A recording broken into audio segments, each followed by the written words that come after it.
მოგესალმებით ძვირფასო მეგობრებო, ეს გახლავთ პოდკასტი ლალისთან ყავაზე.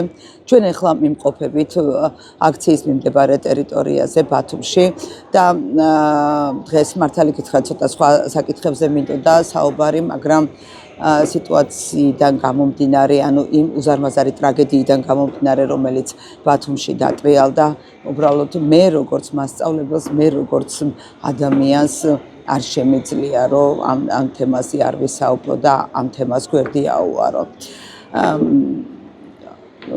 საუბარი არის ეგრეთ წოდებულ ოცნების ქალაქში მომხდარ უზარმაზარ ტრაგედიაზე, როდესაც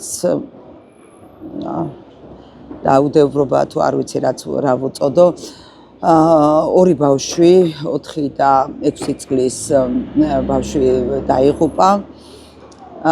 დაიღუპნენ თხრილში ჩავარდნით, რაღაცა საშინელი სიკვდილით და დღეს მინდა რომ რაღაცა ორი სიტყვით ვისაუბროთ ამ თემაზე, იმიტომ რომ სულ ხანი როგორც ჟურნალისტი იმყოფებოდა ოცნების ქალაქში და უშუალოდ აქვს პირდაპირ ინფორმაცია მომხდარი ამბიდან ძალიან ახლო დროში. დღეს ამიტომაც არის ჩემი სტუმარი სულხან მესხიძე, რომელიც ორი სიტყვით მოგვიყვება რა ხდებოდა, რა მოხდა ოცნების ქალაქში და შეფასებით ნაწილს ალბათ მერეც გავაკეთებთ, იმიტომ რომ რა ვიცი, ამისი შეფასება ალბათ ყველაზე მძიმე ამბავი იქნება. სულხან, რა მინდა იცით, აი ფაქტის დონეზე, რომ აი რა მოხდა და რაღაცნაირად ბოლომდე არ საუბრობენ მიმდევრობაზე მოვლენების და აი რა მოხდა თუ გააქვს ინფორმაცია, მინდა რომ აი მაქსიმალურად ობიექტური და ემოციებისგან დაშრეტილი ინფორმაცია რომ მივაწოდოთ რა მაყურებელს. ლალი, მოგესალმები, ასევე მივესალმები თქვენს ერთგულ მაყურებელს და მადლობა ამ შესაძლებლობისთვის. დიახ, მე შემიძლია ქრონოლოგიურად მოვყვე, როგორ ვითარდებოდა გუშინ მოვლენები ოცნების ქალაქში. პირველი ვიყავი, აჭარა თაიმსი პირველი იყო, ვინც შემთხვევიდან რამდენიმე წუთში იყო ოცნების ქალაქში და მე რაც ვნახე იმ ტერიტორიაზე, იყო უამრავი ადამიანი შეკრებილი და ითხოვდნენ ხმების მიწვდენას ხელისუფლებისთვის, ითხოვდნენ ღია ეთერებს, ითხოვდნენ მედია საშუალებებს და მათი სათქმელის უფრო ფართო აუდიტორიამდე მიწვდენას. მე ჩავრთე პირდაპირ ეთერი და ამ პირდაპირ ეთერის მეშვეობით საზოგადოებას იქ განვითარებულ მოვლენებზე უყვებოდი. არაერთი მოქალაქე ამ ჩართვაში საუბრობდა იმაზე, რომ სამშენებლო უსაფრთხოება არ იყო ტერიტორიაზე დაცული და ამისკენ მიუთითებდა ყველა მათგანი, ვინც კი ჩართული კამერის წინ საუბრობდა და ამბობდნენ იმას, რომ არაერთი მიმართვის მიუხედავად ხელისუფლებამ ვერ უზრუნველყო ტერიტორიაზე უსაფრთხოების დაცვა და ჩვენ ეს ვნახეთ კადრებითაც, რომ ტერიტორია არ არის შემოსაზღვრული არც სპეციალური ლენტით, მათ შორის არც მძიმე კონსტრუქციით და იმ ტერიტორიაზე მოხვედრა შეეძლო ნებისმიერ ადამიანს, მათ შორის ჩვენ ვნახეთ, რომ ორი ბავშვი შევიდა, რომლებიც ჩავარდნენ თხრილში და მოხდა ის მოვლენები, რაც მოხდა. ძალიან ბევრი ადამიანი ჩავწერე და ეს პირდაპირ ეთერში გადაიცემოდა და ისინი ღიად და კრიტიკულად საუბრობდნენ ამ ყველაფრის შესახებ და ხელისუფლების პასუხისმგებლობაზე აქცენტირდებოდა ყველა მათგანი. უკვე დაახლოებით მომხდარიდან ეს მშენებლობა ვინა წარმოდა ხელისუფლება ხო მშენებლობას არ აქვს. ცხადია, დამკვეთი იყო რეგიონის ხელისუფლება, აჭარის ფინანსთა და ეკონომიკის სამინისტრო, თუმცა კერძო კომპანია აწარმოებდა ამ სამუშაოებს. თუმცა მე შემიძლია ვთქვა ის მოვლენებს რომ არ გავუსვათ, მოდი ქრონოლოგიურად მოვყვეთ. უკვე დაახლოებით საათნახევრის შემდეგ, 2 საათის შემდეგ ადგილზე მოვიდა აჭარის ფინანსთა და ეკონომიკის მინისტრი, ასევე ბათუმის საკრებულოს თავმჯდომარე, რომლებსაც ასევე მოყვნენ მათი მხარდამჭერები, რამდენიმე პირი, რომლებიც იყვნენ სპეციალური მიზნით მოსულები იქ. ეს გამოჩნდა ძალიან კარგად პირდაპირ ეთერებში. ის ადამიანები ითხოვდნენ მაგალითად ჩემი და ონლაინ მედია ბათუმელების ჟურნალისტის ადგილიდან გაძევებას. მათ ჰქონდათ ასეთი მოთხოვნა, რომ ჩვენ არ უნდა დაგვესვა კითხვები. არადა იმ დროს ყველაზე რელევანტური კითხვა იყო, რომ რატომ არ იყო და მთავარი კითხვა იყო, რატომ არ იყო სამშენებლო უსაფრთხოება დაცული. და სწორედ ამ კითხვებს ვსვამდით ჩვენ, რის გამოც ჩინოვნიკები ღიზიანდებოდნენ და ცდილობდნენ უკვე მათი მომხრეების ხარჯზე ჩვენი ტერიტორიიდან გაძევებას. ჯერ იყო სიტყვიერი დაპირისპირება, რაც მოგვიანებით გადაიზარდა უკვე ფიზიკურ დაპირისპირებაში და ადამიანები ცდილობდნენ ჩვენი ადგილიდან გამოყრას იმის გამო, რომ ჩვენ კითხვები არ უნდა დაგვესვა, რაოდენ საოცარიც არ უნდა იყოს ეს ყველაფერი. ეს დაღუპული ბავშვები როგორ იპოვეს, ვინ მიაგნო? ჩვენ როგორც გვაქვს ინფორმაცია, ზრდასრულმა ადამიანებმა მიაკლიეს ეს ბავშვები, რომლებიც თხრილში ჩავარდნენ, სხვათა შორის პირველი თვითმხილველი, რომელმაც თქვათ ადგილზე სამედიცინო მანიპულაციები ჩაუტარა ამ ბავშვს, საუბარი არის ხელოვნურ სუნთქვაზე.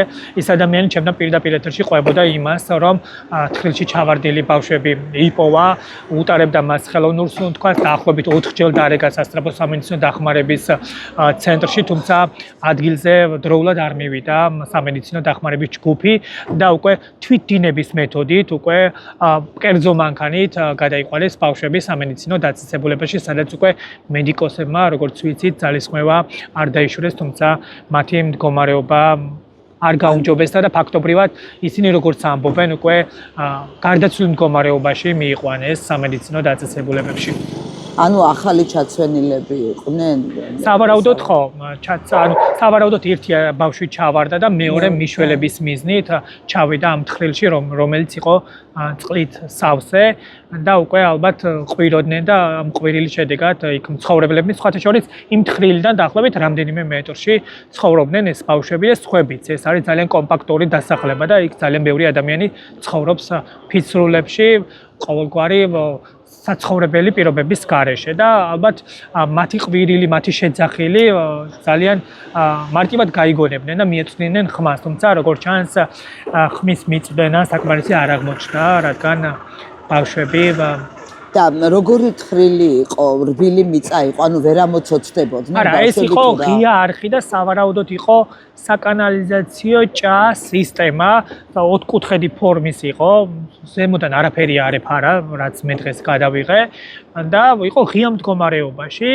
ტერიტორიაზე, თავისუფალ ტერიტორიაზე იყო ღია მდგომარეობაში წყლით სავსე ორმო, ასე ვთქვათ, რომელშიც ჩაცვიდნენ ეს ბავშვები. და ამოსვლა რატო ვერ მოხერხდა? ეგ არის რაღაცა კიდე სავარაუდოდ ბავშვების ასაკიდან გამომდინარე, სავარაუდოდ მათ სურვა არ იცოდნენ, გარდა ამისა ალბათ აემოტებოდა ამას ემოციური შფოთვაც და ანუ წყლის სიღრმე იქნებოდა სავარაუდოდ მაღალი, რადგან შესამჩნევი იყო, რომ არ ჩანდა, რომ იმას ფსკერი ჰქონდა დაბალი, რომ ბავშვებს ალბათ ფეხი ვერ დაადგეს და ამიტომ გაუჭირდათ მათ ამოსვლა.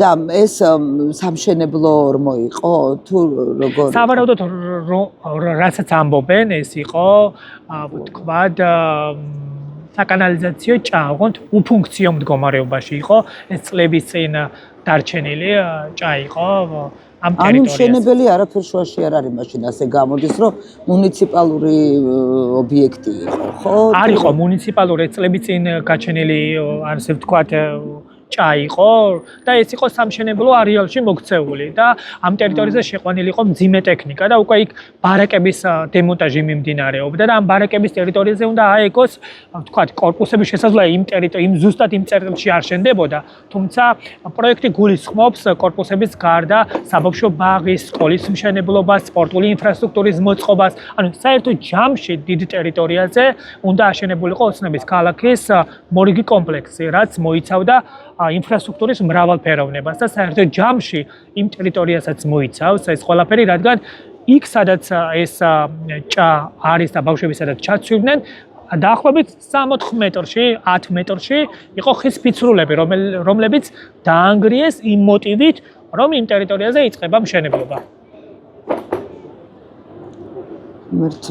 და მე რა მოხდა? აი თქვა თქვენ რომ აი მოსახლეობა ვინც ჩაგეწერათ თქვენ და ვინც გამოხატავდა საკუთარ პოზიციას, ოჯახის წევრები ცხადია ასეთ დროს მედია, მათ შორის ჩვენ ვეზიდებით ეთიკურ ჟურნალისტიკას ვემხრობით ჩვენ და ასეთ დროს ვცდილობთ რომ ოჯახი არ შევაწუხოთ, რადგან უნდა დავტოვოთ ოჯახი ასეთ დროს თავის გასაჭირთან და უკვე შემდგომ უკვე რომ დაიკრძალება ადამიანი თუ მას ექნება ცხადია ოჯახს, ჩვენ მოусმენთ და მის პოზიციებს მოვისმენთ. ასეთ დროს ოჯახს ნაკლებად ვაწუხებთ, მაგალითად აჭარა თაიმზია გლოვიარი ხალხის ჩაწერას ერიდება, იმიტომ რომ ვცდილობთ რომ გლოვა უნდა ვატრობოთ ოჯახებს.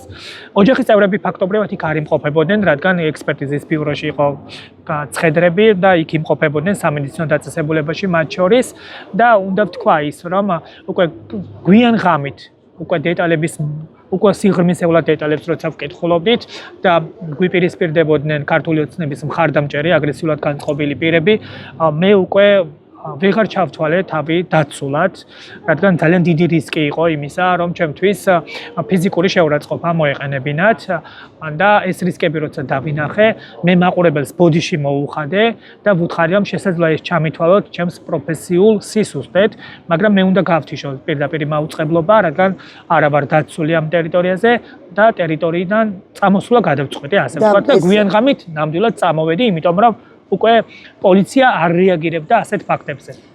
და პირდაპირ ეთერში იყავი და პირდაპირ ეთერშივე გაყენებდნენ შეურაცხყოფას. დიახ, ეს ძალიან კარგად ჩანდა. მათ შორის ვხედავდით, რომ საჯარო მოხელეების, ჩინოვნიკების თვალწინ, მათ შორის პოლიციის თვალწინ ადამიანების სიტყვიერად გვიპირისპირდებოდნენ, გვაგინებდნენ, იწევოდნენ დასარტყმელად. ანუ თავარი ის აქცენტი იყო იმაზე, კითხვა არ უნდა დაგვესვა, რატომ არ იყო სახანძრო უსაფრთხოება, უბრალოდ სამშენებლო უსაფრთხოება დაცული. ეს კითხვა არ უნდა დაგვესვა ჩინოვნიკებისთვის. ანუ იმ რამდენიმე ადამიანის მთავარი მოთხოვნა იყო ეს. და ეს ადამიანები მოყვნენ იმ ჩინოვნიკებს, როცა მოვიდნენ ამ ტერიტორიაზე. გუშინ წამოვედი გვიან ღამით, თუმცა დღეს დილით დაუბრუნდი, რადგან დღის სინათლეზე მაყურებლისთვის უფრო აღსაქმელი რო ყოფილიყო, ახლო ხედით მეჩვენებინა თუ რა ხდებოდა ტერიტორიაზე.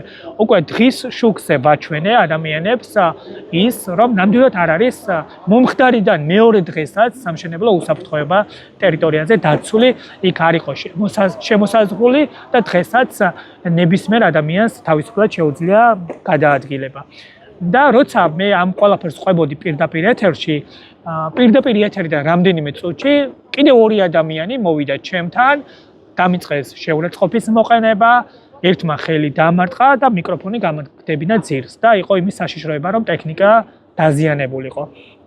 კიდევ ერთხელ მოვუხადე მე მაყურებელს ბოდიში და ვუთხარი რომ უნდა დავტოვო ტერიტორია, რადგან არ არის მედიცინით ეს უსაფრთხო გარემო. დღეს ვინც იყო, ეს იქ ადგილობრივი მკვიდრები იყვნენ თუ ეს ადგილობრივი მკვიდრები, რომლებიც ქართული ოცნების არიან პარტ-აქტივის წევრები და მათ შორის ერთ-ერთი მათგანი მუშაობს საჯარო სამსახურში, კონკრეტულად მუშაობს ბათუმის ბულვარში, ჩემი ინფორმაციით, ერთ-ერთი მათგანი, რომელიც აგრესიული ქმედებებით იყო გამორჩეული. ანუ ეს არის ყველაფერი, რაც ყველაფერი კი ძალიან ბევრი რამე დაგიფიქსირებია და ძალიან დიდი მადლობა მაგის. სხვათა შორის უნდა აღინიშნოს, რომ კი ჩვენ საუბრობთ ახლა ამ კონკრეტულ ინციდენტზე, ამ კონკრეტულ შემთხვევაზე, მაგრამ მეორე არანაკლებ ძალიან დიდი რისკი არსებობს უკვე ოცნების ქალაქის უკვე დასრულებულ კორპუსებთან და ამის შესახებაც დღეს მე ვუამბე მაყურებელს პირდაპირ ეთერში. ოცნების ქალაქში რამდენიმე კორპუსი წინასაარჩევნოდ გადასცეს, თუმცა გადაცემიდან რამდენიმე დღეში საკანალიზაციო სისტემა გამოვიდა მწყობრიდან.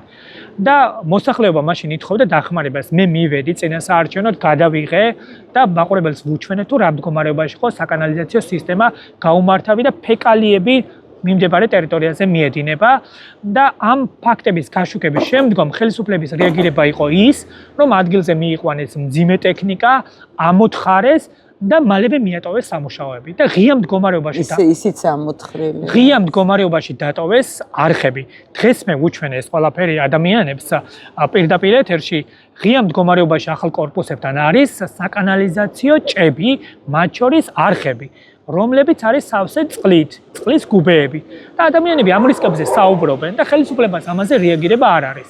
ესე ძალიან რისკის შემცველი და საფრთხის შემცველი არის ცხადია და ფიქრობ, რომ ამაზე ხელისუფლებას უნდა გქონდეს დროული და ადეკვატური რეაგირება მას შემდეგ მაინც, როცა ასეთი ტრაგიკული შემთხვევა დაფიქსირდა. და დასრული ადამიანისთვისაც საფრთხეს წარმოადგენს ისეთი ტერიტორია. ცხადია, იმიტომ რომ იმ ტერიტორიაზე არ არის განათება და ვინც იმ ტერიტორიას არ იცნობს კარგად, თუნდაც თქვათ გამვლელი სტუმარი მივიდეს იმ იქ მცხოვრებთან და არ იცის იმ დასახლების სპეციფიკა.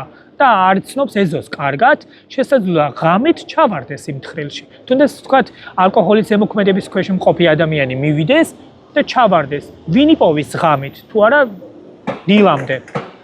ხო, ეგ მეც გამიჩნდა ზუსტად ეს ისა, რომ შეიძლება ნასვამი ადამიანი რაღაც ფეხი აუწდეს რაღაცა და შეიძლება ხო არ იყოს ბავშვი, მაგრამ ესეც გარემოებაც არის საგანგაშო და სხვათა შორის ერთი ფაქტი მინდა დავამატო, გუშინ როცა ეს ფაქტი მოხდა სოციალურ ქსელებში, მაგალითად ბათუმის ძველ ბათუმში დაუსრულებელი შენობის ფოტო გავრცელდა. ჩვენ ვნახეთ ის, რომ წლების განმავლობაში პიაცას მიმდებარე ტერიტორიაზე არსებობს დაუსრულებელი შენობა, რომლის მიწისქვეშა ავტოსადგური არის წყლით სავსე, რომელიც არის დაუცველი და იქ ბავშვების და ზოგადად ადამიანების ჩავარდნის საშიშროება და რისკი არსებობს წლებია, დაახლოებით 10 წლის განმავლობაში.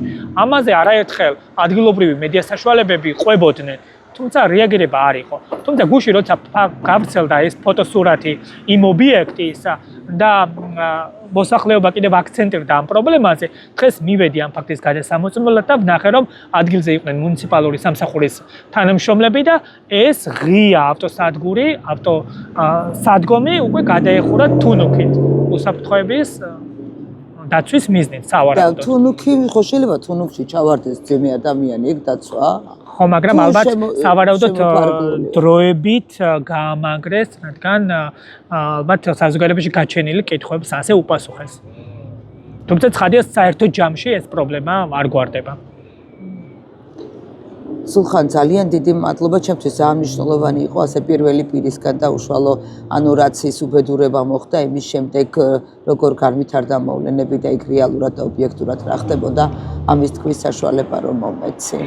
ბოლოს მინდა დავამატო, იცით რა, გუშინ მაგალითად ჩემთვის ცოტა გულსაწყენი იყო, გული დამწყდა იმაზე, რომ იქ მცხოვრებლები, რამდენიმე მცხოვრები მე დამიპირისპირდა და ამის ახსნა ცოტა არ იყოს მიჭირს, რადგან ბოლო 12 წლის განმავლობაში ოცნების ქალაქის აბსოლუტურად ყველა საჭიროებას მე ვაშუქებ პირადად. მეც საინფორმაციო სამსახურის ხელმძღვანელობი და პირადად ჩემი ინტერესი იყო, რომ ამ ადამიანების საჭიროება მუდმივად ისმოდეს ეთერში. მაგალითად, საინტერესო არის ის გარემოება, რომ ხშირად როცა ხანძარი ჩნდებოდა ოცნების ქალაქში, კოკისპირული წვიმის შედეგად ისინი იტბორებოდნენ წყალში, აღმოჩნდებოდნენ ხოლმე 112-ში დარეკვის ნაცვლად რეკავდნენ ადგილობრივ მედიაში და მათ შორის რეკავდნენ ჩემთან. და ასეთი ფაქტების ფონზე მე ცხადი არავის არ ვამატლი. ის არის ჩემი პროფესიული ვალდებულება. მე ამას ამიტომ ვაკეთებდი და ამიტომ ვაშუქებდი, რომ თუ მაქვს მე ამბიცია ობიექტურ ჟურნალისტიკაზე, აუცილებლად ხალხის საჭიროებებს უნდა ვაშუქებდე. მე ცხადი არავის არ ვამატლი, მაგრამ ჩემთვის როგორც ჟურნალისტისთვის საწყენი იყო ის გარემოება, რომ ასეთი ფაქტების მიუხედავად, როცა წლების განმავლობაში მე მათ საჭიროებებს ვაშუქებდი, უბრალოდ მათგან მე არ ვიმსახურებდი ხელის კვრას და ფიზიკურ შეურაცხყოფას და მას შორის გინებას. და მაგაც რითი ახსნი, რამ გამოიწვია, აი რატო უნდა მოეყენებინათ ჩემთვის ფიზიკური შეურაცხყოფა? გუშინ მოვისმინე ძალიან ცუდი ფრაზაც, რამაც დამთრგუნა და დღემდე არ მაქვს პასუხი, უკვე 24 საათი გავიდა და ხშირად ვფიქრობ ამაზე. როცა ამ ყველაფერს ვიღებდი, ადამიანები კამერის წინ მეუბნებოდნენ იმას, რომ ბავშვები გარდაიცვალნენ. უკვე ამათ არაფერი ეშველებათ, ვეღარ დავაბრუნებთ და თქვენი ასეთი კრიტიკული შეკითხვებით და ხელისუფლების შეწუხებით იმას გააკეთებთ, რომ ჩვენ ბინებს ვეღარ მივიღებთო. ეს მითხრეს, ანუ ადამიანთა ვიწრო წრეს რამდენიმე ადამიანს აწუხებდა ის, რომ ბინას ვერ მიიღებდნენ, თუ ჩვენ ჩავყვებოდით ამ ამბავს, დავსვამდით კრიტიკულ შეკითხვებს და მათ მიაჩნდათ, რომ ამ კრიტიკის შედეგად შესაძლოა შეფერხებულიყო სამშენებლო პროცესი და ისინი ვერ მიიღებდნენ ბინას. ანუ ბინაზე დარდობდნენ გუშინ და ცოტა არ იყოს გამიკვირდა, მეწყინა და ამ ყველაფრის ახსნა მიჭირს, როცა ასეთ ფონზე ადამიანებს რჩებათ იმის დრო, რომ იფიქრონ მატერიალურ რაღაც საჭიროებებზე. და ეს ადამიანები ვინც ეს გითხრენ იმ ოჯახთან რა ტიპის დამოკიდებულებაში არ ვიცი, უბრალოდ ვიცი რომ ვცნობ ამ ადამიანებს სახეზე. იქაურები არიან. იქ ცხოვრობენ იმ დასახლებაში, იმ ფიცროლებში, იმ გაუსაძლის პირობებში ცხოვრობენ და იცნობენ ამ ბავშვებს, მათ მშობლებს. ხადია, იმიტომ რომ ზოგიერთი მათგანი გუშინ იბრალებდა რომ ამ ოჯახის წევრი ვარო, ბაბუა ვარო, ერთ-ერთი ამბობდა. და რეალურად არის. არისო, იმიტომ რომ იქ იმ დროს ოჯახის წევრებს არ ეცალათ, აქ არ იყვნენ იქ ოჯახის წევრები ტერიტორიაზე. ტერიტორიაზე. წევრი გამოჩნდებოდა ახლა კამერებთან მასე. ხო, ისინი იყვნენ სამედიცინო დაწესებულებებში ოჯახის წევრები და ქართული ოცნების მომხრეები, აქტივისტები თავს დებდნენ იმაზე, რომ ოჯახის წევრები იყვნენ და მათ ეს აღელვებდათ. და სწორედ ამიტომ უპირისპირდებოდნენ ისინი მედია საშუალებებს. თუმცა ამ ფაქტების მიუხედავად რატო გადაწყვიტეს, რომ აქ ხელისუფლების დაცვა იყო საჭირო? ის ხო, თქვა, უბედური შემთხვევა მოხდა, ხო? აი რატო მიიღეს ეს პოზიცია? აი ეს თავდაცვის პოზა რატო მიიღეს? იმიტომ რომ ხელისუფლებამ დაარწმუნა, რომ მათ შორის ჩვენთან პირდაპირ ეთერში ეკონომიკის მინისტრი ბათუმის საკრებულოს თავმჯდომარე იმას აფტკიცებდა, რომ ჩვენ მომხდარით მანიპულირებდით, ჩვენ მომხდარით ქულებს ვიწერდით. ამას ამბობდნენ ჩინოვნიკები. და ეხლა უბრალო გამვლელი ადამიანი ამას იჯერებს და მართლა ფიქრობს, რომ ამ პროცესს აფუჭებს მედია, კონკრეტული ჟურნალისტი, რომელიც კრიტიკულ და განსხვავებულ კითხვებს სვამს და ფიქრობენ იმას, რომ თუ მედია გაჩუმდება პრობლემა არ იქნება. მათ შორის აჭარის ჯანდაცვის თუ უფრო სწორად აჭარის ფინანსთა და ეკონომიკის მინისტრმა თქვა, გასაგებია რომ მოხდა ტრაგედია, მაგრამ მნიშვნელოვანია რომ შევინარჩუნოთ სიმშვიდე. ხომ თქვა ეს აჭარის ფინანსთა და ეკონომიკის მინისტრმა, რაც არის ნიშანდობლივი გარემოება ამ დამოკიდებულებით და ისინი არწმუნებენ ხალხს, მოწყვლად ჯგუფებს არწმუნებენ იმაში, რომ ყველაფერი რაც ხდება, ეს არის მედიის ბრალი და მედიის ბრალეულობა. აი მე ხმერთო ეხა იმდენი პარალელი წამომივიდა მითოლოგიიდან, ლიტერატურიდან, რომ რა არის იყო რაღაც სრულად შეწირეს ეს ფაქტი რაღაცას თუ ძალიან ემოციურად, ძალიან რთული გადასაღები მოედანი იყო გუშინ. 15 წლის განმავლობაში ამ პროფესიაში ვარ, კონფლიქტებს ვაშუქებ, კრიმინალს ვაშუქებ, ნუ რავი დაპირისპირებებს ვაშუქებ, ძალიან რთულ საკითხებს ვაშუქებ ხოლმე და ეს იყო ღამე და ეს იყო სამუშაო პროცესი, რომელიც ყველაზე მეტად გამიჭირდა და ყველაზე მეტად რთული იყო ჩემთვის, გარდა იმისა, რომ ადამიანებს აგრესიულ ადამიანებს ვიგერიებდი, ვცდილობდი, რომ ჟურნალისტური ჩარჩოებიდან არ გავსულიყავი, ყოფილიყავი მაქსიმალურად ეთიკური, დაბალანსებული და მათ შორის ძალიან დიდ ძალისხმევას ვხარჯავდი იმაზე, რომ ემოციური ფონი მეკონტროლებინა და ემოციური ფონით შემდგომ ხელისუფლებას არ ვუტოვებდი იმის სივრცეს, რომ ესარგებლა და ეთქვა, რომ აი ნახე, ჟურნალისტები რა ტონით, რა მეტყველებით, რა ჟარგონებით საუბრობენ. ანუ ხელისუფლებას არ ვუტოვებდი მის სათქმელს და ვცდილობდი, რომ მაქსიმალურად ეთიკური და გაფილტრული ყოფილიყო ეს პროცესი. ხო, მაგრამ ახლა არის კიდე ერთი პრობლემა, რომ როდესაც ასეთი ტრაგედია ხდება, ეს ხო მარტო ოჯახის პრობლემა არ არის, არა, ეს ბავშვები ხო რაც ქვეყნის ნაწილი არიან და სოციუმის ნაწილს წარმოადგენენ. პრობლემა არ არის, ეს პრობლემა არის საზოგადოების. ეს პირველი შემთხვევა ხომ არ არის ამ რეგიონში. ამ ქვეყანაში პირველი შემთხვევა ხო არ არის. რამდენი ბავშვი ემსხვერპლა გაუმართავ ინფრასტრუქტურას ამ ქვეყანაში. და ჩვენი საზოგადოების დამოკიდებულება არის მომხდარიდან რამდენიმე დღე აღვშფოთდებით, გამოვთქვამთ რაღაცა კრიტიკულ მოსაზრებებს, ხელისუფლებას რაღაცა ვუსაყმედურებთ და რამდენიმე დღეში ვივიწყებთ.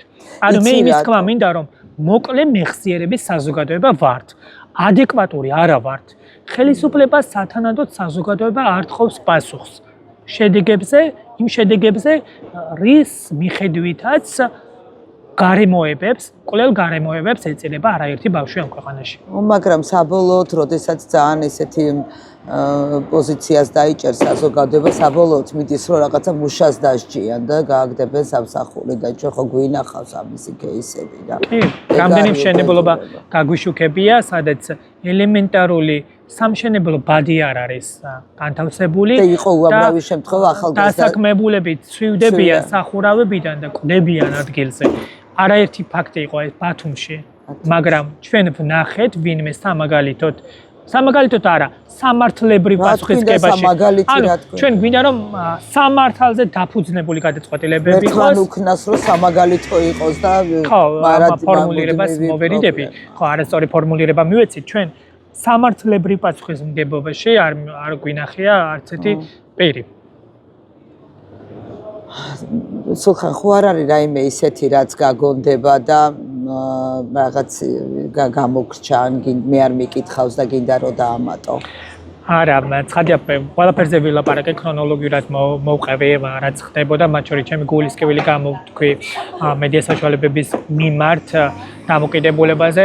უბრალოდ მე და დღეს სხვათა შორის აქ როცა მოვედი საპროტესტო აქციაზე, ყველა მეორე ადამიანი მაჩერებს, მეხუტება, მადლობას მიხდის იმისთვის, რომ გუშინ მე ასე ვთქვათ საგმირო საქმე გავაკეთე, რომ პირდაპირ ეთერში მოვყევი ყველაფერი ბაჩვენე ეს პროცესი, მაგრამ მე ვთვლი, რომ მადლობას არ ვიმსახურებ, არც მე, არც ჩემი კოლეგები, ჩვენს პროფესიულ მოვალეობას ვასრულებთ, ჩვენს ვალდებულებას ვასრულებთ და ჩვენ არ გვინდა მადლობა. ჩვენ ვითხოვთ უსაფრთხო გარემოს. ამას ვითხოვთ მხოლოდ და ჩვენ თუ გვექნება უსაფრთხო გარემო, ცხადია, ჩვენ საქმიანობას ვაწარმოებთ. დიდი მადლობა.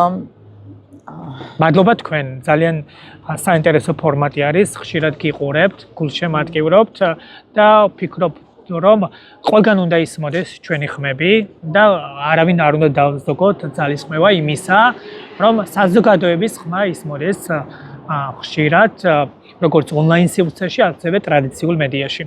წარმატებები ლალე, გულშემატკივრობ. ნახვამდის.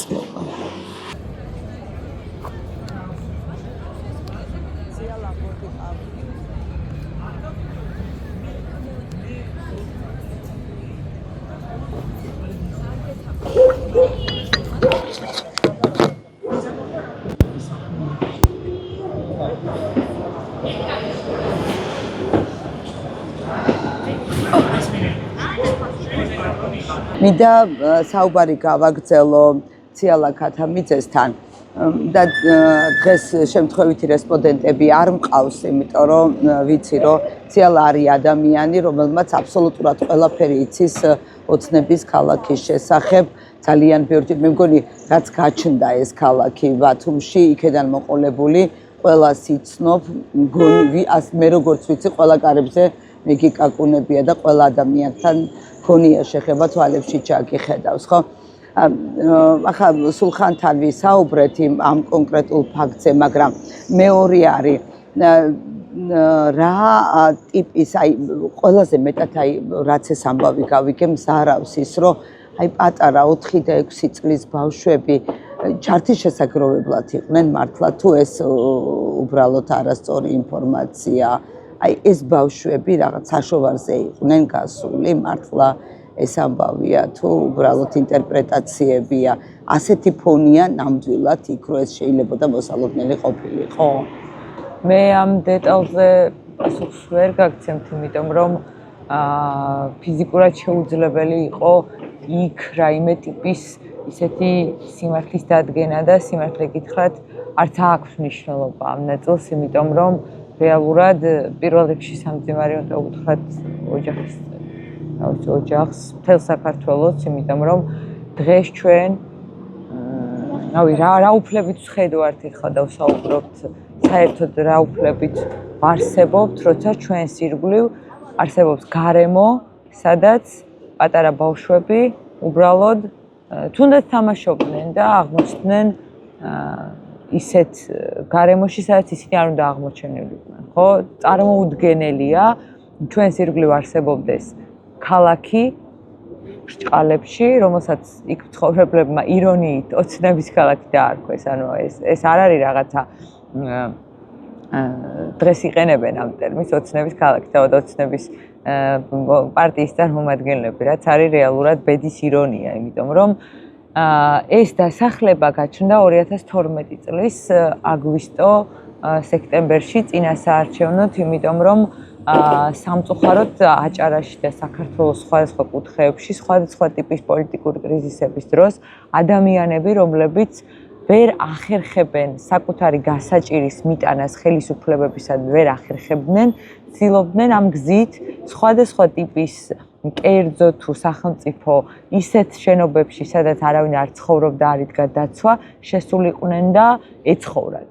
წარმოგიდგენიათ, ანუ ადამიანები საკუთარ შვილებს კიდებდნენ ხელს და თავიანთ ცხოვრებას იწყებდნენ სხვის საკუთრებაში, იმ განცდით, რომ მათ არ ჰქონდათ არანაირი საშუალება და მექანიზმი ხელისუფლებისთვის მიეწვდინათ, ყველა ტიპის ხელისუფლების პირობებში მიეწვდინათ მათი პრობლემების და გასაჭირების შესახებ. იმიტომ რომ არაერთმა კვლევამ, რომელიც იქ ჩამიტარებია სხვადასხვა პროფესიული საქმიანობის დროს, როცა მუშაობდი სამოქალაქო ორგანიზაციაში, სახალხო დამცველის აპარატში და ისე შემდეგ, ვიკვლევდით და ვცდილობდით მათი პრობლემების მიტანას როგორც თვითმმართველობის ნაწილში, ასევე ავტონომიური რესპუბლიკის ხელისუფლებისა და ცენტრალურს, იმიტომ რომ იქ დაგროვილი პრობლემები რეალურად არ ხელეწიფებოდა და არ ხელეწიფება გადაწყვიტოს მხოლოდ და მხოლოდ ერთმა, რომელიმე მმართველობაში მყოფმა ადამიანთა ჯგუფმა თუ ამას ცენტრალური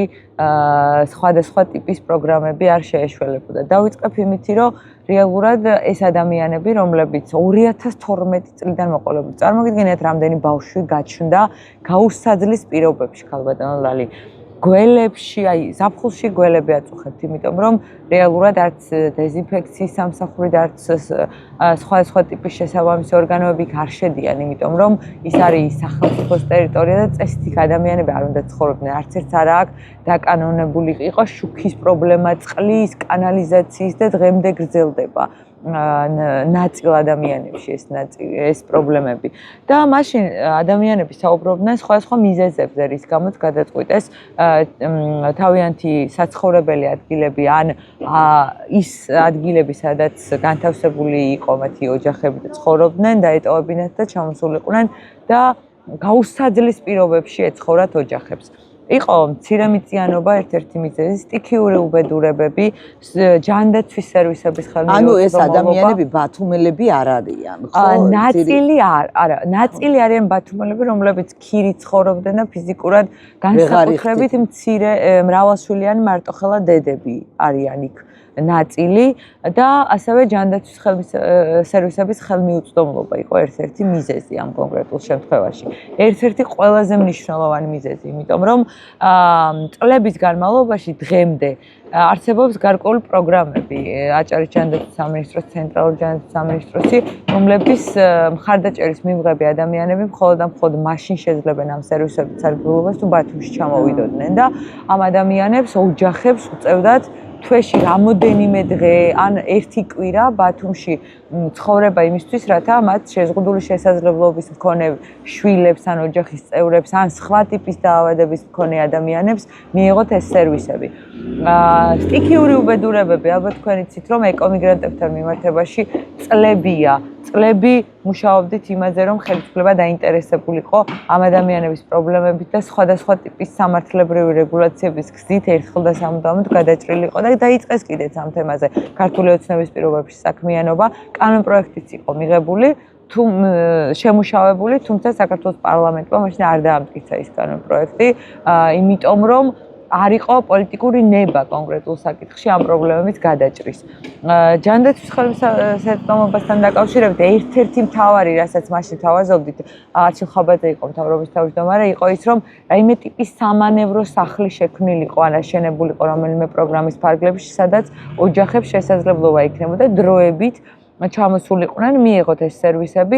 პარალელურად ამას შეიძლება დახმარებოდა ადგილობრივი თვითმმართველობა ტრანსპორტის უზრუნველყოფის ნაწილში და ის პრობლემები, რის გამოც ადამიანებს ასახლება მოუწიათ საკუთარი საცხოვრებელი ადგილიდან და კონკრეტულ, რა ვიცი, აი ხელით შეჭედილ მიწურებში შეუძლებელია, აი გუშინ ვიყავი საღამოს და 5 ჯერ გავწმინდა ფეხსაცმელი იმდენად ისეთი ტალახია, რომელიც არ შორდება ფიზიკურად. ბავშვები თამაშობენ, ხო წარმოგიდგენიათ, წვიმის დროს შეუძლებელია გადაადგილება, სკოლაში დადიან. აი არ ვიცი, ბოლო 3 წელს ფიზიკურად ვეღარ ვახერხებდი ამ პრობლემებთან დაკავშირებით მუშაობას, იმიტომ რომ იმდენად ბევრი და ჩემ და სამწუხაროდ და ჩემი პატარა წვლილიც არის იმ უბედურებაში, რაც დღეს იყო, იმიტომ რომ მე არ მეგულება ადამიანი ამ ქვეყანაში მცხოვრები, რომელმაც ერთხელ მაინც შეიძლება ნახოს და ვერ იფიქროს ამ პრობლემებზე. თუმცა ჩვენი სახელმწიფოს პრობლემა არის ის, რომ იმდენად ბევრი და მრავალფეროვანი პრობლემები გაჩნდა ჩვენს ირგვლივ, რომელთა გადაჭრაც ერთ-ორ ადამიანს ფიზიკურად ხელი ეწიფება, არა მხოლოდ ერთ ადამიანს, ადამიანთა ჯგუფსაც, იმიტომ რომ ჩვენ დღეს ხელისუფლებაში გვყავს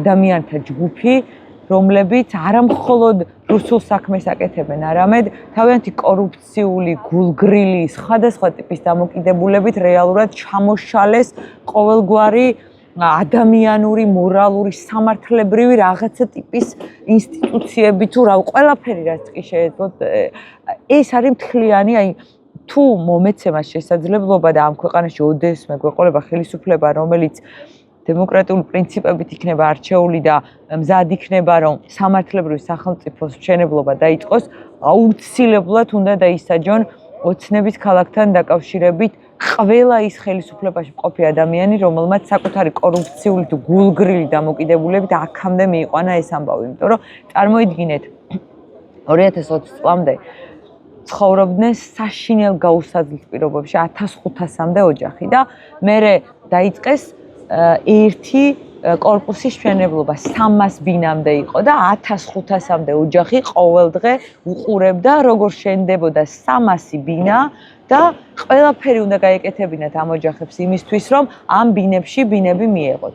კრიტერიუმები არ ჰქონდათ თავიდანვე. წარმოიდგინე ისე გამოაცხადეს რა ვიცი, იმდენად ბევრი პრობლემაა დაგროვილი, რომ ალბათ ცოტა თავგზა შეიძლება აებნეს თქვენს მაყურებელს და თქვენს, იმიტომ რომ შეუძლებელია ამდენი დანაშაულთა ერთობლიობა, რაც ქართული ოცნების ხელისუფლებაში ყოფნის პირობებში, რაც აქვთ აქ მყოფი ბავშვების წინაშე, იმიტომ რომ აი ბავშვი ბევრი ცხოვრობს. ძალიან ბევრი, იმიტომ რომ და სკოლებში დადიან, იქ სადმე რომელ სკოლაში დადიან, რომელი მიმდებარე სკოლებია მიმდებარე. ეხლა კონკრეტულად ვერ ვიხსენებ კონკრეტულად. უშუალოდ ხელვაჩაურის ტერიტორიაზე. ხელვაჩაურის და ბათუმის ნაწილშიც არის, იმიტომ რომ ოცნების ქალაქი უშუალოდ ბათუმის შემადგენლობაში შედის და არ ვიცი, ქალბატონო, ნორმალურ პირობებში, ნორმალურ ქვეყანაში ამ ადამიანებს, არ ვიცი, ან უნდა, რა ვიცი, მათ მშობლებთან დაკავშირებითაც შეიძლება იყოს რაღაცა კითხვით ნიშნები, თუმცა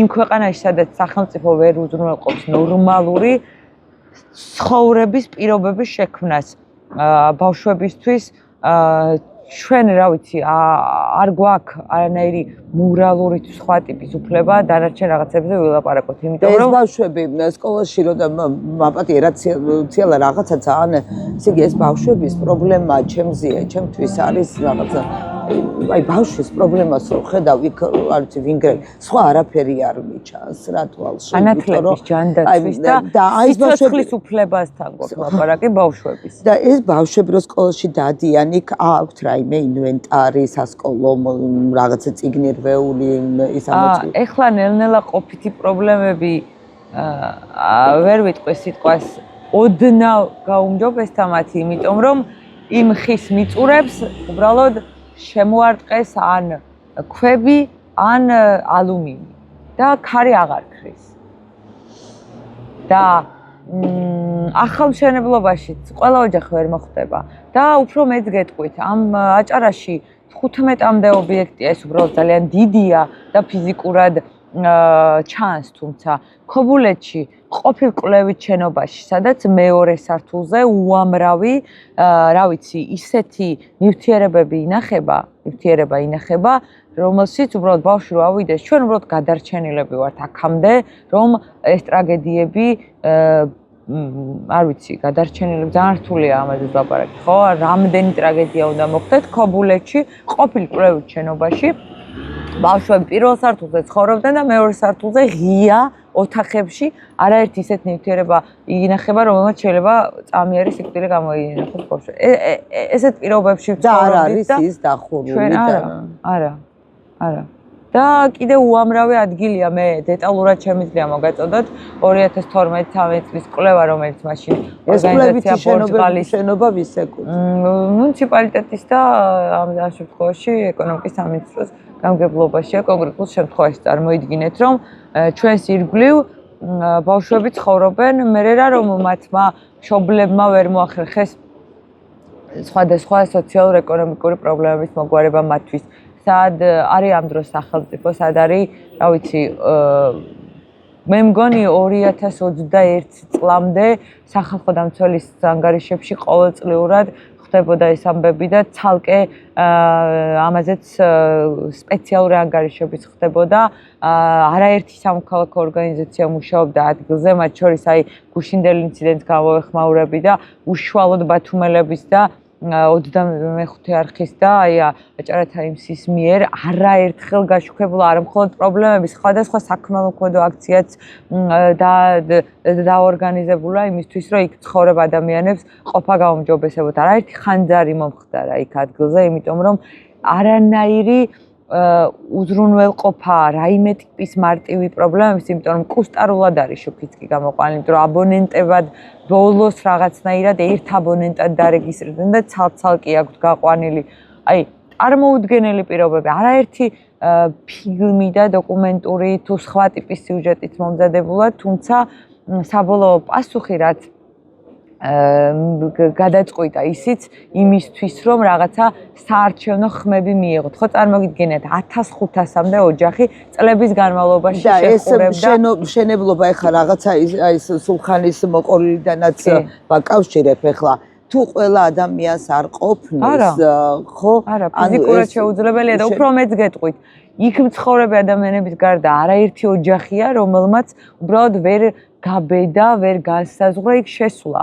და სწორედ ამას ვეუბნებოდით და ეხლაც ვეუბნებით წლების განმავლობაში, რა ვიცი, ეხლა უკვე არალეგიტიმურ ხელისუფლებას, რომ ძალიან მნიშვნელოვანი იყო ფრაზაც მახსოვს, რაც აი ამ ოთახში არჩილ ხაბაძეს უთხარი, რომ შეიძლება ეს კონკრეტული შარი, რომელიც არის გამოწვეული თვითნებური დაკავებით, ხეირად აქციოს აჭარის მთავრობამ და ამ ადამიანების პრობლემების ხარჯზე ჩვენ დავიწყოთ იმ პროგრამების შექმნა ან არსებულ პროგრამებში ამ პრობლემების გათვალისწინება, რათა სამართლიანობის პრინციპის გამოყენებით ეს პროგრამები გავრცელდეს არა მხოლოდ იმ ადამიანებზე, რომლებიც იქ ცხოვრობენ, იმიტომ რომ იქ ცხოვრება არ შეიძლება, გამორიცხული არის, აი, რა ვიცი, შეუძლებელი არის თავმოყვარე საზოგადოებაში მსგავსი ტიპის დასახლებები გაჩნდეს და არსებობდეს ფიზიკურად. თუმცა, რა ვიცი, იმდენად ბევრი მსგავსი ტიპის პრობლემები არსებობს ჩვენს ქვეყანაში რომ მომისმენია, იცით, ახლა ესე იგი ამ ადამიანებს რო ასე მარტივად მოუგვაროთ ეს პრობლემა კიდე დაემატება და სხვაებიც გაჩნდებაო, ანუ რაღაცნაირად ამიტომ ძალიან მნიშვნელოვანი იყო რომ შინაარსობრივი, აი ჩვენ მაგალითად მუშაობდით ორგანიზაცია ბორჯღალში მუშაობდი, მაშინ შიდა მიგრაციული პროცესების მართვის გეგმასთან დაკავშირებით არაერთი რეკომენდაცია თუ თავად ეს გეგმაც წარუდგინეთ, იმიტომ რომ ძალიან მნიშვნელოვანია პულსაციაზე გქონდეს მოქმედ ხელისუფლებას ხელი შიდა მიგრაციული პროცესების, რაც რეალურად გაჩვენებს რა ტიპის გამოწვევებია კონკრეტულ სოფელში და რეგიონში, რომ ამაზე ზოგიერთი ადამიანიო უხელოვნურად ისე არისო შესული ვთქვათ ამ ემაში რომ საერთოდ არ აქვს ამისი საჭიროება და ასეთი ადამიანები ქმნიდნენ იქ ნეგატიურ განწყობას. ჩვენ უნდა ვიცოდეთ და არ უნდა მიეცეს შესაძლებლობა არავის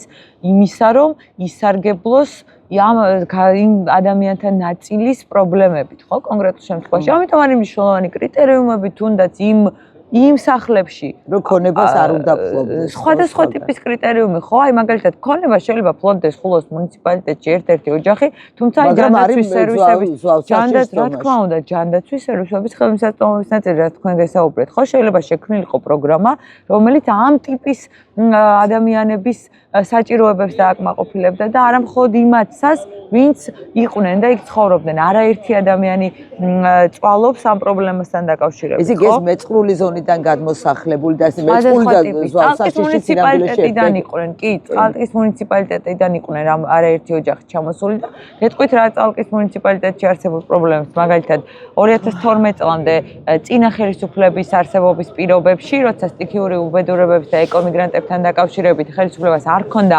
ბევრი ფინანსური რესურსი, მაშინ ვიდეოებიც არსებობს, რომ თავად მიხეილ სააკაშვილმა უთხრა ადამიანებს, რომ მოდი წავიდეთ წალკის მუნიციპალიტეტში, ბერძნების სახლებში მე მოგცემთ შესაძლებლობას, რომ ვიცხოვროთ.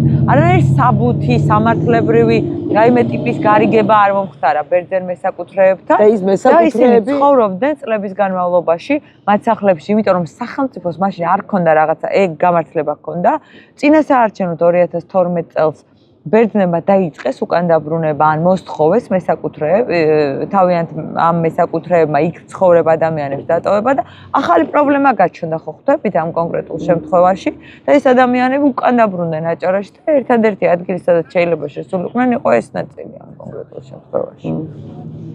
მოკლედ ესე იგი მოჯადოებული შეუძლებელია რაღაც ერთიდან გაიქცევი მეორე იმდენად ბევრი პრობლემა დაგვიგროვა ქართულმა ოცნებამ ამ მთელი რა ვიცი მიზანმიმართულად თუ გულგრილობით რომ საიდან უნდა დავიწყოთ ათვლა ამ პრობლემების გადაჭრის ფიზიკურად არ ვიცი მართლა აი ძალიან დიდი ხან ნახე როგორ რაღაცა აქ მოხდა ამ დასახლების შექმნა მოხდა ხელისუფლებათა ცვლილების პროცესში, ხო?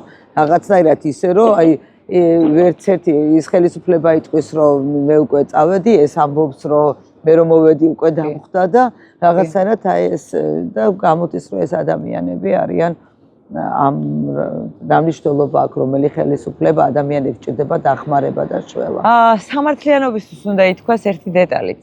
2012 წლამდე წინა ხელისუფლების პერიოდში მსგავსი ტიპის დასახლებები გაჩნდა ოცნების ქალაქის მეორე მხარეს, ყოფილი ფსიქიატრიული შენობის მიმდებარე ტერიტორიაზე, სადაც როგორც იყო ტერიტორია, ცალკე, ასევე სხვადასხვა ტიპის შენობები და წლების განმავლობაში იქ იგივე პრობლემების თუ სხვა ტიპის პრობლემების მქონე ადამიანები შედიოდნენ, ნაწილს უკანასახლებდა პოლიცია და ბოლოს დარჩნენ. აქ და 2012 წელს წინასაარჩევნოდ გაზაფხულზე ნაციონალური მოძრაობის პერიოდში ხელისუფლებამ დაუკანონა იქ ადამიანებს ეს დაკანონების პრეცედენტი და დაკანონების პრეცედენტის მეორე თუ მესამე თვესვე მეორე მხარეს გაჩნდა ახალი დასახლება და ეხლა ამ ხელისუფლებამ დაიწყო ეს დაკანონების პროცესი ისე რომ არავისთვის უკითხავს ამ ადამიანებს არ უკითხავს რის გამო რატომ ახდენს ადამიანების საკუთარი ცოლშვილის, არ ვიცი, ქმარშვილის, დედების, მამების ესე ხელის მოკიდებას და სადღაც შესვლას, ხო წარმოგიდგენიათ და თავისი პრობლემების ამ გზით საუბარს. მაშინ როცა ჩვენ შეგვიძლია ამ ადამიანებს მივიდეთ და ვკითხოთ რა საჭიროებები აქვთ და მთელი ჩვენი რესურსი, რომელიც არ უნდა იხარჯებოდეს ვიღაცა შვილების ამერიკაში ვიზიტზე, სხვადასხვა უსამართლეებისთვის ქონების გადაცემაზე და უამრავ კორუფციულ გარიგებებზე არ უნდა იხარჯებოდეს და უნდა იხარჯებოდეს სწორედ ამ ადამიანების სოციალურ-ეკონომიკური მხარდაჭერის სერვისების შექმნაზე, იმიტომ რომ მე მართალია ვერ ვიზიარებ მემარცხენე იდეების ბოლომდე გატარების ნაწილს, მაგრამ მე არ მინდა ვიცხოვრო ისეთ ქვეყანაში, სადაც ბავშვი არის ისეთ პირობებში, სადაც ჩვენ შვილებს არ ვაცხოვრებთ. ხო, მე რა რომ თქვათ, რა ვიცი, ჩვენი და ეს შემდეგ შვილი არ არის, არის ჩვენი თანამოქალაქეების, ჩვენი თანაქალაქელების შვილები, რომლებმაც არ ვიცი, სიძარმაცით, სხვადასხვა ტიპის დაავადებების გამო, სოციალურ-ეკონომიკური სიდუხჭირის, განათლების პრობლემების, სხვადასხვა კორუფციის, ნეპოტიზმის, სხვადასხვა ამ მიზეზების გამო ვერ მოახერხეს რეალიზება და მინიმალური პირობების შექმნა საკუთარი შვილებისთვის. და ამ ყველაფრიდან მთავარი არის ის, რომ საბოლოოდ ზღავენ ამ ყველაფრის საზღაურს იხდიან მომავალი თაობა და ბავშვები. ეს არის ყველაზე დიდი ტრაგედია. ამასთან დამატებული ადამიანები, რომლებიც თავარი გულშემატკივრები და მეკავშირეები იყვნენ იქ ცხოვრები ადამიანის უფლებების უთხრეს რომ აქამდე არ მოსულხართო და ეს უთხრეს იმ ადამიანებმა ნაწილმა მართლა ზუსტად იცოდა რომ ეგ ეგრე არ იყო, თუმცა იმ იმედით რომ აი იმ კორპუსებში რომელსაც ყოველდღიურად უყურებენ 4 კედელს უსაფრთხო 4 კედელს მაინც მიიღებენ, იმიტომ რომ მე მესმის მათიც, იმიტომ რომ ჩვენ სამწუხაროდ ყავს ისეთი ხელისუფლება და ეს პარტია ხელისუფლებაში, რომელიც ამ ბავშვებს ყოველდღე აყურებინებდა მშენებარე 300-400 ბინას, 1600 ოჯახს იმის მოლოდინით კრიტერიუმების ეს არის დანაშაული ქალბატონლალი. როცა აშენებ კორპუსს და ადამიანებს აჯერებ რომ შესაძლებელია მათი იყოს ერთ-ერთი ბინა, მაშინ როცა წინასწარ იცი რომ 300 ბინაში 1600 ოჯახი ვერ აღმოჩნდა, ვერ დაეტევა ფიზიკურად. განგებ გაწელეს კრიტერიუმების განსაზღვრა, რომ ყველას ქონოდა მოლოდინი იმისა და არჩევნებზე მისულიყვნენ. ხო წარმოგიდგენიათ, აი არ ვიცი ჩვენთვის ფიზიკურად შეუძლებელია.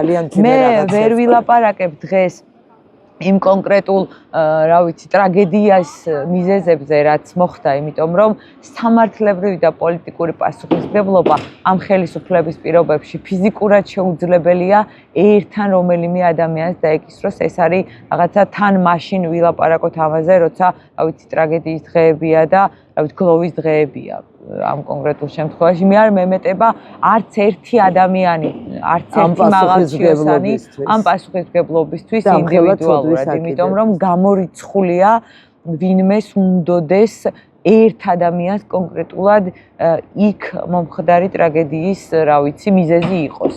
თუმცა გულგრილობა, კორუფცია და ყველა ის დანაშაულებრივი ქმედება, რაც ირგვლივ აკრავს, არა მხოლოდ ქართული ოცნების მაღალჩინოსნების თითეული ჩვენგანის კისერზეა, რა თქმა უნდა პროცენტულად სხვადასხვა გადანაწილება აქვს, მაგრამ ამ პროცენტულობას არანაირი მნიშვნელობა არ აქვს კონკრეტულ შემთხვევაში. ციალა ძალიან დიდი მადლობა ასეთი რაღაცერად ამომწურავი ინფორმაციისთვის და მე გრძნობ შე როგორ დუხარ შიგნიდან იმის გამო რომ შეუძლებელი არის რაღაცერად ასე მოკლე დროში ჩამოთვალო ყველა ის პრობლემა, რასაც ჩვენ წაწყდომი ხარ ამ ქალაქს, მაგრამ რაღაცა დონეზე მგონია, რომ ჩვენს მაყურებელს დაბეჭდილება შეექმნებოდა. კი, აი ერთ იმას მინდა, აი ქალბატონი მარინა ბერიძე იყო, რომელსაც ძალიან დიდი ხანია ვიცნობ და გუშინ ჯაბას და სულხანს უთხრა, რომ რაღაცა მოკლედ თქვენ ჩვენზე არასდროს არ გიზრუნიათო და იმიტომ კი არა რომ ვინმეს რამეს ვამადლით არ გამორიცხულია ეგ ტიპის ნაწილი, ოღონდ აი 2024 წლის ბათუმელების სტატია მინდა ნახო ოცნების ქალაქში მცხოვრები 13 წლის გიორგის ოპერაციისთვის დედა ითხოვს დახმარებას და ჩვენ აი რა ვიცი ავტორი ამის არის ბათუმელები და მაშინაც აი უამრავჯერ ერთ-ერთი მაგალითია იმისა, როცა აი არ ვიცი საზოგადოებრივი მაუწყებლის საჭირო ტელევიზიიდან დაწყებული ყველა ონლაინ თუ მედია გამოცემის პირველი არხი დროება ყველა საუბრობდა ამ პრობლემებზე და ცდილობდა ამს განსაკუთრებით იყო 25 არხი ბათუმელები და აჭარა თაიმსი კონკრეტულ შემთხვევაში და აი ძალიან წუხვარ რომ სხვადასხვა პრობლემების გამო ქალბატონ მარინას და სხვა ადამიანებს უწევთ იქცნენ, რა ვიცი, ქართული ოცნების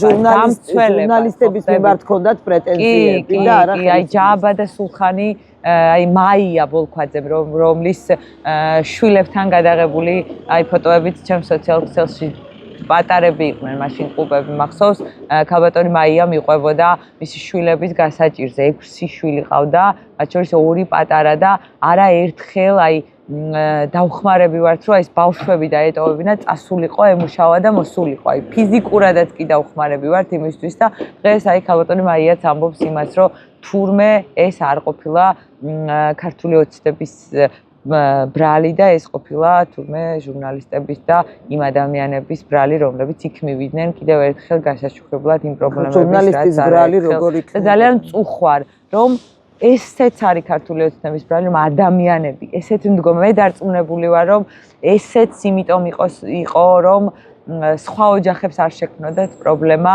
იმ რა ვიცი, არც ერთი პრობლემა, რაზეც საუბრობთ, რა ვიცი, რაც 80 დღეა, 91 დღეა ქუჩაში გავართ და რაზეც საუბრობთ, არაფერი ღირს იმ ტრაგედიად და იმ პრობლემებად, რაც გუშინ მოხდა. ხო ხდებით, უბრალოდ მარტო იმიტომ, რომ იქ მყოფი ადამიანებმა ერთმა მაინც არ ჩათვალოს, რომ ვინმე რამეს ამას იყენებს მიზეზად, ზუსტად მაგიტომ არ მინდა რომ ვილაპარაკო ძალიან კაფიოთ რაღაცა ტიპის ბრალეულობებზე დღეს ხვალ, თუმცა აუცილებლად ვისაუბრებთ იმ ბრალეულობაზე, რაც ქართულ ოცნებას მიუძღვის არა მხოლოდ ამ ადამიანებისთან მიმართებაში, ზოგადად საქართველოს თითოეულ მოქალაქის მიმართებაში. მადლობა ძალიან დიდი.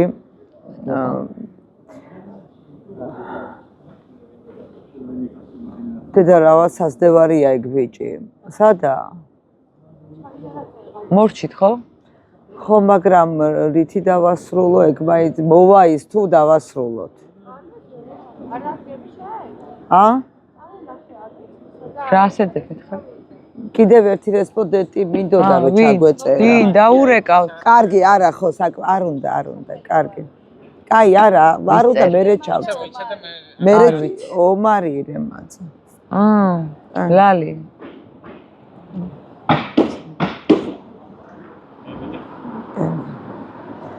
ამითი ალბათ დავასრულებთ. დღეს ალბათ მე მქონდა ყველაზე მძიმე პოდკასტი მთელი ამ ჩემი პოდკასტების ისტორიის მანძილზე უკვე მე-6 წელია რაც ეს პოდკასტი არსებობს და ასეთი მძიმე ამბავი და ასეთი მძიმე ეთერი ჯერ არ მქონია. კიდევ ერთხელ ვუსამძიმრებ დაღუპული ბავშვების ოჯახებს, ვუსამძიმრებ მთლიანად საქართველოს, რა ვიცი, საკუთარ თავსაც. ალბათ, იმიტომ რომ ალბათ შეიძლებოდა რაღაცა დონეზე რო გცოდნოდა ამ ოჯახების პრობლემები უფრო მეტად მიუხედავად იმისა, რომ ყველა ტიპის მედია საუბრობდა ამ ადამიანების პრობლემებზე, ალბათ შეიძლება და ცოტა მეტი გაგვეკეთებია და ამ ტრაგედიამდე არ მივსულიყავით. დაგემშვიდობებით უკეთესი მომავლის იმედით. ეს იყო პოდკასტი ლალისთან ყავაზე და დღეს ჩემი სტუმრები იყვნენ სულხან მესხიძე და ციალა ქათამიძე. მომავალ შეხვედრამდე.